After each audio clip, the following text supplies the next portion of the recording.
नमस्ते। आजकल गणेश चतुर्थी का त्योहार चल रहा है और गणेश जी की पूजा करते समय कई प्रकार की वस्तुओं का इस्तेमाल किया जाता है। इस पूजन सामग्री में एक विशेष प्रकार की घास भी रखी जाती है। शायद आपका ध्यान उस घास की ओर गया होगा। इस घास को कहते हैं दूर्वा या दूब। हमारी आज की कहानी इसी घास दूर्वा पर आधारित है और गणेश जी की पूजा में इसका क्या महत्व है ये भी हम जानेंगे। तो कहानी का श्री गणेश करते हैं। प्राचीन समय में एक भयानक राक्षस था जिसका नाम था अनलासुर। अनलासुर जहां पर भी जाता वहां अपनी आंखों से आग के गोले बरसाने लगता, हर जगह आग लगा देता, या तो लोगों को या ऋषि मुनियों को निगल जाता। उसके आतंक से सभी त्राही त्राही करने लगे। देवगण, ऋषि मुनि और आम जनता सभी अनलासुर के आतंक से भयभीत थी। उससे मुक्ति पाने के लिए देवगण शिव जी की शरण में गए और उन्होंने शिव जी से अनुरोध किया कि वे अनलासुर से उन्हें बचाएं। शिव जी ने कहा कि इस समस्या का हल तो गणेश कर सकते हैं, इसलिए आप उनके पास जाएं। सभी देवगण मिलकर गणेश जी के पास गए और गणेश जी को अपनी समस्या के विषय में बताया। गणेश जी ने कहा, मैं आप सबकी सहायता करने का प्रयास करूंगा। जब गणेश जी अनलासुर के सामने गए तब अनलासुर उन पर भी आग के गोले छोड़ने लगा और चारों ओर आग ही आग हो गई।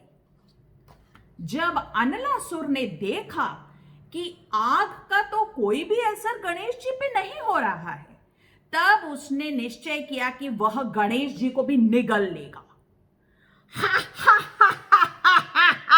गणेश, मैं आ रहा हूं तुम्हें अपना भोजन बनाने, कहकर अनलासुर गणेश जी की ओर दौड़ा। गणेश जी ने भी अपना आकार, शरीर का आकार विशाल कर लिया और अनलासुर को बहुत समझाने का भी प्रयास किया, लेकिन अनलासुर तो किसी की सुनने नहीं वाला था।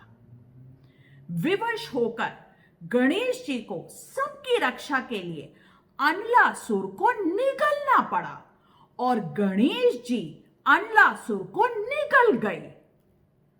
अनलासुर, जिसने चारों ओर आग लगा रखी थी, जब गणेश जी ने उसे निगला तो अनलासुर के साथ इतनी सारी आग और गर्मी भी उनके शरीर में चली गई, जिसके कारण गणेश जी के शरीर में, उनके पेट में भयानक जलन होने लगी। इतनी जलन कि गणेश जी व्याकुल हो गए। उनकी पीड़ा और जलन बढ़ती ही जा रही थी, जिसे देखकर सभी देवता चिंतित हो गए कि वे अब क्या करें। उन्होंने कई प्रकार के उपाय सोचे। इंद्र ने शीतल चंद्रमा गणेश जी के सिर पे रखा ताकि चंद्रमा की शीतलता से गणेश जी की जलन कम हो सके, लेकिन उससे भी कोई लाभ नहीं हुआ।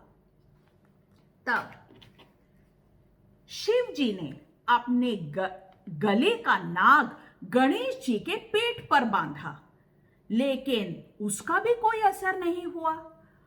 वरुण देव ने शीतल जल गणेश जी पर डाला विष्णु जी भी आए। उन्होंने अपना कमल गणेश जी के हाथों में रखा। सभी देवी देवता कोई ना कोई प्रयास कर रहे थे जिससे वे गणेश जी की इस जलन को कम कर सके और गणेश जी को जलन से छुटकारा मिल सके। ब्रह्मा जी ने अपनी बेटियां रिद्धि और सिद्धि से कहा कि वे गणेश जी की देखभाल करें। इतने प्रयास करने के बाद भी गणेश जी को इतनी जलन से छुटकारा नहीं मिल पा रहा था। कुछ समय पश्चात वहां ऋषि मुनि आए। ऋषि मुनियों ने जब देखा कि गणेश जी इतनी जलन से व्याकुल हो रहे हैं तो उन्होंने मंत्रों का जाप किया और गणेश जी के लिए मंगल कामना करते हुए दूर्वा घास की 21 गांठें गणेश जी के सिर पर रखी। जब 21 गांठें गणेश जी के सिर पर रखी गई तो कुछ समय पश्चात गणेश जी की जलन कम होने लगी और उन्हें इस पीड़ा और जलन से मुक्ति प्राप्त हुई। जब गणेश जी पूरी तरह स्वस्थ हो गए तब उन्होंने कहा, इतने सारे उपाय जहां विफल हो गए वहीं दूर्वा घास की वजह से उन्हें इस पीड़ा और जलन से छुटकारा मिला।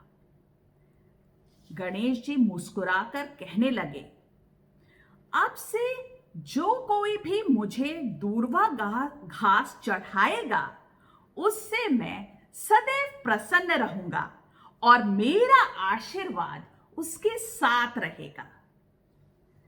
तो अब आप जान ही गए होंगे कि गणेश जी को दूर्वा घास क्यों इतनी प्रिय है और गणेश जी की पूजा करते समय इस घास को उनकी मूर्ति के पास या पूजा सामग्री में क्यों रखा जाता है।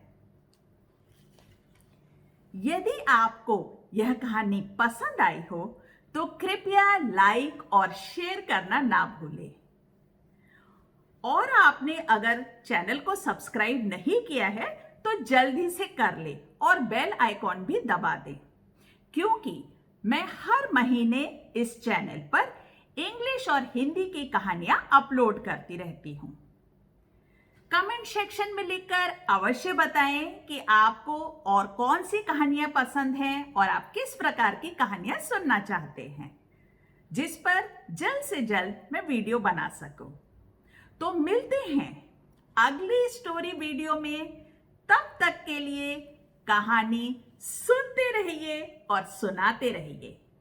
आप सभी को गणेश चतुर्थी की हार्दिक शुभकामनाएं। धन्यवाद।